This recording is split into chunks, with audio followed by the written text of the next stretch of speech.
여러분 안녕하세요. 로빈후더의 미국 주식 로미튜브 로미입니다. 오늘은 여러분들한테 제가 어떤 얘기를 할 거냐면 여러분들도 요즘에 그 금리가 올라가는 것 때문에 막 걱정 많이 되시죠. 막 주식 더 빠지는 거 아니야 막 이러면서.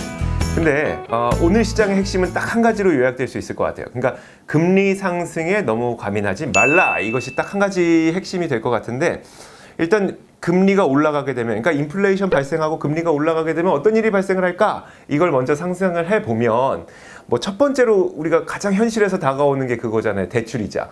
근데 특히 이제 미국에서는 뭐 모기지론 같은 뭐 주택담보대출도 많이 받아놨고, 지금 미국 정치권에서 가장 그 이슈가 되고 있는 게 학자금 대출에 대한 지원을 더 해줘야 되냐 말아야 되냐 이런 거랑 더불어서 최저임금을 올려야 되냐 말아야 되냐 이런 것들을 막 계속 논의를 하고 있잖아요. 그만큼 미국 사람들은, 특히 미국 시장에서는 대출을 많이 받아오는 행태가 계속 이어지고 있는 것이다 보니까 과연 대출 이자가 올랐을 때 사람들이 얼마나 감당할 수 있을 것이냐를 굉장히 많이 신경을 많이 쓰거든요. 그렇다면 이제 금리가 올라갔을 때 당연히 학자금 대출의 이자가 올라가니까 그것도 안 좋아질 거고, 주택담보대출도 이자가 올라가니까 사람들이 쓸 돈이 부족할 거고, 이런 게 첫 번째가 걱정이 될 거고, 두 번째로 걱정되는 게 이제 작년 한 해 동안 팬데믹 때문에 수많은 기업들이 고생을 하긴 했지만 여기에서 기술 기업들이 굉장히 좋았던 이유가 무엇보다도 연준이 막대한 양의 돈을 푸니까 돈을 펀딩을 받기가 되게 쉬웠잖아요. 근데 이 펀딩 받기 쉬웠던 것이 만약에 금리가 올라가게 되면 거기에 따른 이자 부담이 커지면 어쩌지, 이런 그 걱정도 있을 거예요.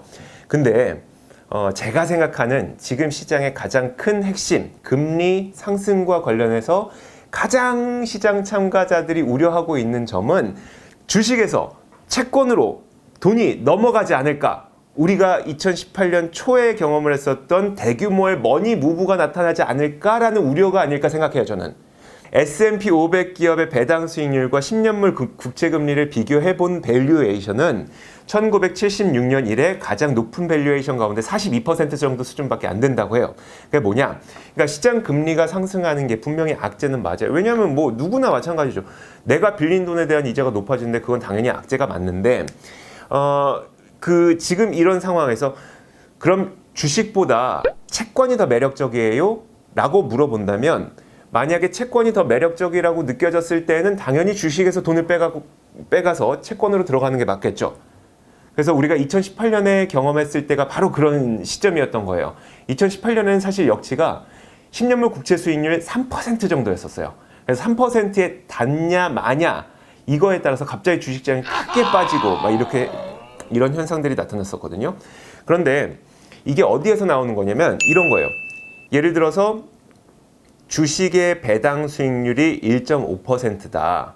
그러면 이 주식은 들고만 있어도 1.5%의 배당을 꼬박꼬박 주는 거잖아요. 그런데 예를 들어서 채권의 수익률이 1.6%다. 그럼 안전한 채권을 들고만 있어도 꼬박꼬박 1.6% 이자를 주는 거잖아요.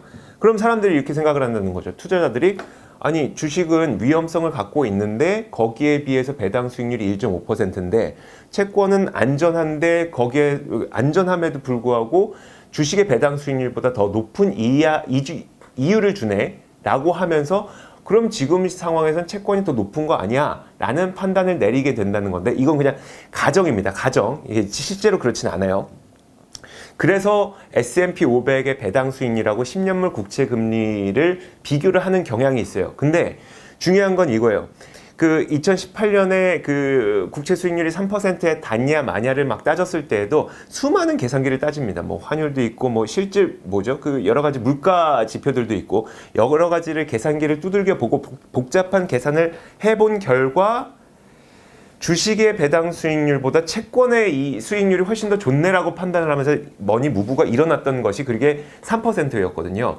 제가 정확하게 기억은 안 나지만 그 당시에도 배당 수익률은 그 훨씬 아래였었거든요.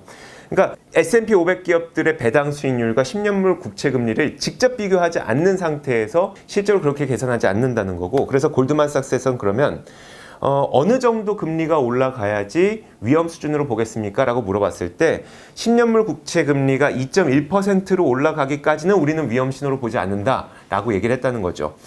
금리가 올라가는 게 정말 여러분들이 상상하고 있는 것처럼 주식시장의 위험 요소, 악재는 맞긴 맞아요. 근데 우리가 떠올려 보면은 2013년에 테이퍼 텐트럼이 있었잖아요. 그러니까 금리 발작이 있었단 말이에요. 그 당시에 딱 2013년 버냉키 의장이 금리를 올릴 수도 있다는 시그널을 주자마자 시장은 급락하기 시작했어요. 근데 2013년에 그렇다면은 어느 정도 금리가 올라가느냐? 8개월 연속 금리가 인상되는 시기가 계속 있었거든요. 이건 기준금리입니다. 금리가 계속 인상되는 시기가 있었는데 그럼 8개월 연속 주식시장이 하락했을까요? 그렇진 않았어요. 그러니까 초반에 금리가 올라간다고 시장에서는 그 시그널을 받아들였을 때 한번 놀라긴 합니다.